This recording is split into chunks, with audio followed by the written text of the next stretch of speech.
आप सबको डॉक्टर रजनी रमन झा, साचार्य संस्कृत विभाग, राजकीय महारानी सुदर्शन कन्या महाविद्यालय बीकानेर का नमस्कार स्वीकार। आज हम एक नई पुस्तक प्रारंभ कर रहे हैं। यद्यपि यह हमने पहले पढ़ा भी था। उसका नाम है कुमार संभवम। कुमार संभवम का प्रथम सर्ग अपने को पढ़ना है, जिसके 25 श्लोक हमने पढ़ लिए थे और उसके बाद इसको छोड़ दिया था। तो अब हम इसको पुनः प्रारंभ करते हैं, क्योंकि अब एक यह पुस्तक बची है और जो दश कुमार चरित है वो तो पहले इसको पूरा करेंगे। इसमें कुल 60 श्लोक हैं और हमने 25 श्लोक पहले पढ़ लिए थे, तो 35 श्लोक और पढ़ने हैं। तो सामान्यतया एक श्लोक में एक दिन में 5 श्लोक हो पाएंगे, तो 7 एक सप्ताह इसमें लगेगा। और तब उसके बाद हम दश कुमार चरित पढ़ेंगे और आगे फिर संभावना यह है कि महाविद्यालय में छात्राओं का आना जाना प्रारंभ हो जाएगा, तो उस समय हम नए सिरे से सब कुछ पढ़ेंगे और व्याकरण भी पढ़ेंगे। तो अभी हम 26वें श्लोक से प्रारंभ करते हैं कुमार संभवम को। तो इससे पहले की कथा आप लोगों को बता देता हूँ कि हिमालय का वर्णन पहले इसमें किया गया है कालिदास द्वारा। इसके कवि कालिदास हैं और हिमालय का विवाह मेना नाम की महिला से होता है। तो दोनों के प्रेम से वह पूरा उसका बड़ा सुंदर वर्णन किया गया है, बड़ा शालीन और सुंदर वर्णन किया गया है कालिदास द्वारा। तो दोनों के प्रेम से एक संतान होती है जिसका नाम है मैनाक पर्वत। और वह मैनाक पर्वत जो है वह सागर में, समुद्र में चला जाता है।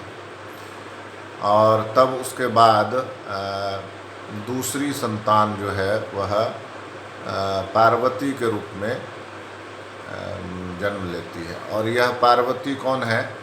तो यह पार्वती हैं जो शिव के पूर्व जन्म की पत्नी सती थी। सती के पिता दक्ष ने एक यज्ञ किया था, उसमें सभी देवताओं को बुलाया था किंतु शिव को नहीं बुलाया। और शिव जो थे वो यज्ञ के अधिकारी, भाग के अधिकारी तो थे, किंतु नहीं बुलाने के कारण से वो नहीं गए। तो सती ने आग्रह किया कि वो पिता का यज्ञ देखने जाना चाहती हैं। शिव ने कहा कि ठीक है जाओ, नहीं जाना चाहिए पर जाओ, पिता का यज्ञ है तो जाओगी। तो वो वहाँ गई। वहाँ सती ने देखा कि उनके पति का, शिव का बारंबार अपमान हो रहा है। उनके बारे में अच्छी बातें नहीं बोल रहे, न पिता बोलते हैं, वो यज्ञ के पुरोहित आदि भी इसी तरह से बोल रहे हैं। तब उससे वो बड़ी नाराज़ हुई और नाराज़ होने के कारण से उन्होंने उसी समय अपने आप को योगाग्नि में भस्म कर लिया। इससे शिव बड़े दुखी हुए, बहुत क्रुद्ध हुए और उन्होंने उस अपना एक बाल तोड़कर ज़मीन पर पटका। उससे एक वीरभद्र नाम का गण उनका पैदा हुआ, जिसने दक्ष प्रजापति के यज्ञ को तहस नहस कर दिया। तो बाद में वह सती ही पार्वती के रूप में हिमालय के और मैना की पुत्री के रूप में पैदा हुई। यहाँ तक हमने पढ़ा था। अब उसके बाद हम 25 श्लोक के बाद हम आगे चलते हैं। ताम पार्वतीत्याभिजनेन नामना बंधु प्रियाम बंधुजनो जुहाव उ मेति मात्रा तपसो निषिद्धा पश्चादुमाख्याम सुमुखी जगाम। उनको आभि पार्वत्याभिजनेन, आभिजनेन मतलब जो पैतृक संपत्ति के रूप में आ रहा है, यानी कि पिता के वंश से आ रहा है। तो आभिजनेन पिता पित्रादिपूर्वक संबंधोपाधिकेन इत्यर्थः। अभिजना पूर्व बांधवा, तो अभिजन कहते हैं पूर्व बंधु, यानी पिता, दादा, परदादा, इस तरह से। तो जो उनका पार्वती नाम पड़ा वो आभिजनेन, पिता की तरफ से। पिता की तरफ से पिता का क्या नाम था? पिता हिमालय, हिमालय को पर्वत, पर्वत है ना, तो पर्वत का होने के कारण से उनको पार्वती कहा गया। आभिजनेन मतलब यह हुआ कि पित्रादि पूर्व संबंधोपाधिकेन, पिता के साथ जो संबंध है, पूर्व संबंध है, उस संबंध के कारण से जो नाम हुआ। तो पिता पर्वत है, अब पर्वत पिता है, तो पर्वत के कारण से पार्वती हो गया। जैसे जनक के कारण से जानकी हो गया, रेवत के कारण से रेवती हो गया, तो रेवती हो गया। इस तरह से पिता का कैकेय के कारण से कैकेयी हो गया। तो इस तरह से पिता के संबंध के कारण वह पार्वती कहलाने लगे नामना।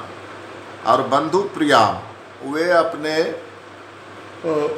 बंधुओं की बहुत प्रिय थी, जो सगे संबंधी थे उनकी वो बहुत प्रिय थी। बंधु जनो जुहावा, उनको बंधु जो उनके सगे संबंधी थे उनको पिता के संबंध के कारण से पार्वती नाम से बुलाने लगे। पर्वत थे पिता, इसलिए पार्वती नाम से उनके सगे संबंधी उनको बुलाने लगे। वे अपने सगे संबंधियों की बहुत प्रिय थी। तो कहा कि पार्वती नाम तो है ही, और एक नाम उमा भी है। उमा नाम कैसे पड़ा? तो कहा कि तपसो निषिद्ध पश्चात उमाख्याम सुमुखी जगह, वे बड़ी सुंदर आकृति वाली पार्वती थी, सुमुखी थी, सुंदर थी। तो उ मेति मात्रा, माँ ने उनको तपसो निषिद्धा, तपस्या करने से, जब वो तपस्या करने से रोका था। वो जब तपस्या करने, शिव को पाने के लिए तपस्या करने जा रही थी, तो माँ ने उनको रोका था। तो उ माँ ऐसे कहा था, डोंट गो, मत जाओ, मत जाओ, ऐसा मत करो। उ माँ जो कहा, उ अरे उ तुम माँ मत जाओ, तो उमा जो कहा कि मत जाओ, तपस्या करने के लिए मत जाओ, इसलिए बाद में उन सुंदर चेहरे वाली पार्वती का नाम उमा पड़ गया, उमा। पश्चात उमाख्याम, उस उमा नाम से वो प्रसिद्ध हुई, सुमुखी जगह में उमा नाम से वो प्रसिद्ध हुई। यह पार्वती नाम तो पिता पर्वत के कारण से पार्वती हुआ, और माँ ने तपस्या करने के लिए जब वो जा रहे थे तो उमा कहा, मत जाओ, तो उमा कहा, इसलिए उनका नाम बाद में उमा भी पड़ गया। अब कहते हैं मही भृतः पुत्रवतोपि दृष्टिस्तस्मिन् नपत्येन जगाम तृप्तिम अनंत पुष्पस्य मधोर ही चूते द्विरेफ माला सविशेष संगा। महिभृत, महिभृत जो पर्वत यानी हिमालय जो थे, पुत्रवतोपि, वो पुत्रवान थे। मैंने बताया आपको, जब उन्होंने विवाह किया तो उनकी पहली संतान जो पर्वत मैनाक, मैनाक पर्वत, तो वो जो पुत्रवान थे वो हिमालय। दृष्टि तस्मिन् अपत्य न जगाम, यद्यपि वो पुत्रवान थे, लेकिन ये जो अपत्य, ये जो पुत्री हुई, संतान हुई उनको, इस पर जो उनकी दृष्टि पड़ती थी तो उनको तृप्ति ही नहीं होती थी, संतोष ही नहीं होता था, इतना जी करता था हरदम देखते रहूं। अनंत पुष्पस्य मधुर ही चूते, मधु, मधु मतलब जब वसंत का समय आता है, वर्नल सीजन जिसको अंग्रेजी में उन्होंने कहा है, जो वसंत का समय आता है उसमें बहुत सारे फूल खिलते हैं, असंख्य फूल खिलते हैं। अनंत पुष्पस्य, उसका कोई अंत नहीं, कितने फूल खिलते हैं। लेकिन चूते, मैंने बताया था आपको, चूत मतलब, चूत शब्द आम के लिए आता है, तो चूते मतलब आम की मंजरियों में, आम की मंजरियों में जो द्विरेफ माला, भौरों की पंक्ति होती है, उनकी संगति, उनका आकर्षण किससे होता है? आम की मंजरियों से। वसंत के समय में बहुत सारे फूल खिलते हैं, लेकिन वो जो उसकी भौरों की पंक्तियाँ होती हैं, उनको भौरों की कतार जो होती है, भौरे जो बहुत सारे होते हैं, उनकी संगति किस में ज़्यादा होती है? आम की मंजरियों में। तो फूल तो बहुत हैं लेकिन उनकी संगति, क्योंकि वहाँ रस ज़्यादा है इसलिए वहाँ से वो रस लेते हैं। तो उसी तरह से मैं जो हिमालय पर्वत है उनके पुत्र है मैनाक नाम का, लेकिन उससे उनको तृप्ति उतनी नहीं है जितनी कि पार्वती के ऊपर जो उनकी दृष्टि जाती है तो उनके नेत्रों को तृप्ति ही नहीं होती है। इतने कन्या को लेकर, वो अपनी पुत्री को लेकर इतने प्रसन्न हैं कि जैसे उनको तृप्ति ही नहीं होती अपनी पुत्री को देखते रहने से। यह है। आगे कहते हैं प्रभा महत्या शिखएव दीपस्त्रिमार्ग ये त्रिदिवस्य मार्ग संस्कारवत्येव गिरा मनीषी तया सपूतश्च विभूषितश्च। उस पार्वती से वे जो हिमालय हैं वे पवित्र हुए और अधिक पवित्र हुए। पवित्र तो वह हैं ही लेकिन अब और अधिक पवित्र हो गए। और क्या कहते हैं? विभूषितश्च, और गौरवशाली हुए। उस पार्वती से हिमालय और पवित्र हुए और गौरवशाली हुए। जैसे प्रभा महत्या शिखएव, जैसे अत्यंत चमकीली लौ से दीपक की का अधिक गौरवशाली होता है। दीपक की लौ जितनी चमकीली होगी उतना ही वो दीपक बढ़िया लगेगा। तो जैसे अत्यधिक चमकीली दीप शिखा से दीपक की चमकीली लौ वाली दीप शिखा से दीपक की शोभा होती है, अधिक होती है। वैसे ही दूसरा क्या कह रहे हैं? तो दूसरा कह रहे हैं गंगा से स्वर्ग का मार्ग जब जाते हैं ना स्वर्ग की हो, तो गंगा जो है रास्ते में, गंगा को त्रिपथगा माना गया। स्वर्ग से वो हिमालय पर आई है, हिमालय से फिर सागर पे में जाती है। तो जो स्वर्ग का मार्ग है वह गंगा से और अधिक सुंदर हो जाता है। और तीसरा क्या कहा है कि संस्कार युक्त वाणी से जैसे सज्जन व्यक्ति, विद्वान व्यक्ति, मनीषी व्यक्ति की शोभा होती है। मान लीजिए कोई बहुत विद्वान है लेकिन गालियाँ बोलता है तो उसकी कोई शोभा नहीं होगी ना। शोभा किसी की किससे होती है? तो संस्कार युक्त वाणी से, अच्छी वाणी से। जिस तरह से विद्वान की शोभा होती है उसी तरह से पार्वती से हिमालय की शोभा होगी। जैसे गंगा से स्वर्ग का मार्ग, जैसे चमकीली लौ से दीपक, और जैसे संस्कार युक्त वाणी से मनीषी का, चिंतनशील व्यक्ति की शोभा होती है, उसी तरह से शोभा हुई हिमालय की किससे? पार्वती से। मंदाकिनी सैकत वेदिका भी सा कंदुके कृत्रिम पुत्र कैश्च रेमे मोहर मध्यगता सखीनाम क्रीड़ा रस निर्विशती व बाल्ये। तो वो पार्वती बचपन में क्रीड़ा रस को, खेलने के रस को प्राप्त करती रहते थे, खेलती रहती थी, यही अर्थ में खेलने के रस को प्राप्त करती रहती थी। कहाँ? तो अपनी सखियों के बीच में वो आनंदित रहती थी। बहुत सी सखियाँ उनकी होती थी, उनके बीच में खेलते हुए मानो खेलने के रस को प्राप्त करती थी, खेलने के आनंद को प्राप्त करती थी। और किस किस से खेलती थी? तो आपको सुन के बड़ा आश्चर्य लगेगा। गेंद खेलती थी वो, इसका मतलब गेंद बॉल से खेलना कितना पुराना है। और कृत्रिम पुत्र कैश्च, और गुड़िया से खेलती थी। गुड़िया, कृत्रिम पुत्र कैश्च, हम कपड़े के बनाते हैं ना, गुड़िया बनाते हैं, ये दूल्हा है, ये दुल्हन है, इसकी शादी कराओ। तो कृत्रिम पुत्र कैश्च, गुड़ियों से खेलती थी। और साथ ही साथ किससे खेलती थी? तो गंगा के तट पर जो बालू पर वेदियाँ बनी हुई थी, वेदी, साधु संत रहते होंगे ना, हवन के लिए वेदी बनाते होंगे, या वो खुद भी बनाती होंगी वेदी, बालू को उठा के वेदी बनाती होंगी।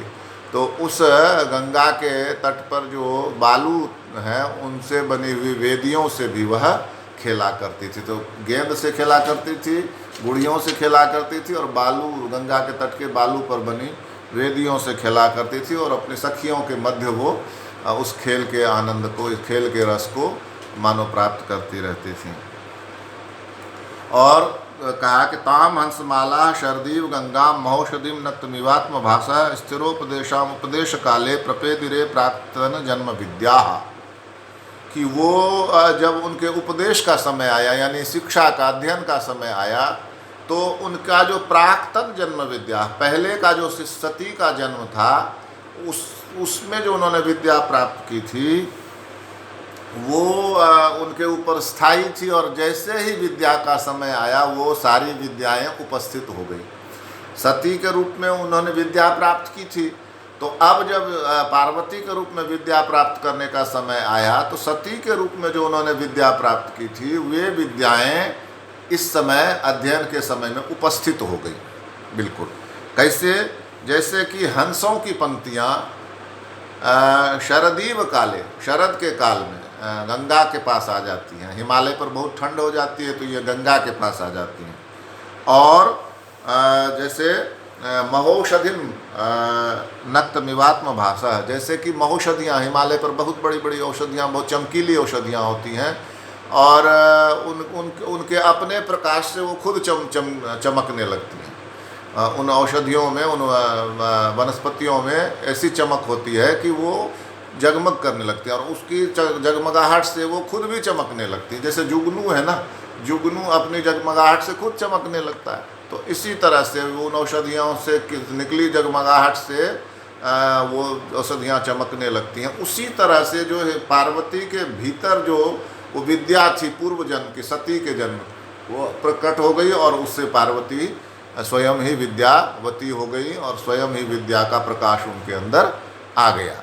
यहाँ पर ये कहते हैं जैसे कि शरद काल में हंसों की माला जैसे गंगा के तट पर आ जाती है, उसी तरह से इस समय उपदेश काल में उनकी जो प्राक्तन पूर्व जन्म की विद्या थी वो उनके पास आ गई, और वो उसी तरह से चमकने लगी जैसे कि अपने प्रकाश से हिमालय की औषधियाँ चमकने लगती हैं। इस तरह से हमने 5 और श्लोकों का पारायण किया। शेष का हम आगे पारायण करेंगे। धन्यवाद।